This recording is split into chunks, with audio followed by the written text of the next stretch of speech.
Gethsemane. ധ്യാനങ്ങൾ നല്ലതാണ്, ധ്യാനകേന്ദ്രങ്ങൾ നല്ലതാണ്, കൺവെൻഷനുകൾ നല്ലതാണ്, ആത്മീയ കൂട്ടായ്മകൾ നല്ലതാണ്, പ്രാർത്ഥനാ ഗ്രൂപ്പുകൾ നല്ലതാണ്. പക്ഷെ എന്തിനു വേണ്ടി?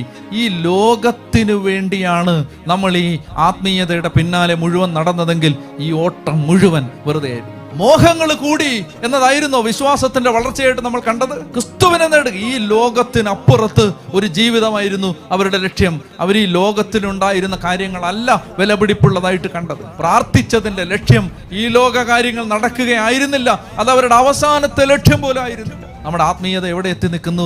ഈ ലോകത്തിന് വേണ്ടി. ഇവിടെ എങ്ങനെ കുറച്ചുകൂടെ പണം ഉണ്ടാക്കാം, ഇവിടെ എങ്ങനെ 2 നിലയുള്ള വീട് കൂടെ വെക്കാം, ഇവിടെ എങ്ങനെ കുറച്ചുകൂടെ നല്ലൊരു വണ്ടി വാങ്ങിക്കാം, ഇവിടെ എങ്ങനെ കുറച്ചുകൂടെ ബിസിനസ്, ഇവിടെ എങ്ങനെ മക്കളുടെ ഭാവി സ്ഥിരമാക്കാം. അപ്പസ്തോലിക സഭയ്ക്ക്, ആദിമ സഭയ്ക്ക് ഒറ്റ ലക്ഷ്യമേ ഉണ്ടായിരുന്നുള്ളൂ, ഈ ലോകത്തിനപ്പുറം ഒരു ജീവിതമുണ്ട്. ആ ജീവിതത്തിന് വേണ്ടി വിതയ്ക്കാൻ അവർ കണ്ടെത്തിയ ഇടമായിരുന്നു ഈ ലോകം. നിന്റെ വീതിയിൽ ഏകനായി താവന്നു നിൽപ്പു ഞാൻ. ചോരവാർന്ന നിൻ തൂമുഖം എൻ്റെ കൈകളാലേ തുടച്ചിടാം.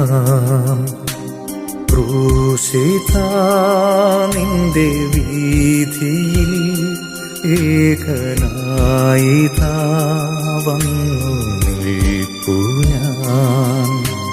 ചോരവാർന്ന നിൻ തൂമുഖം എൻ്റെ കൈകളാലേ തുടച്ചിടാം.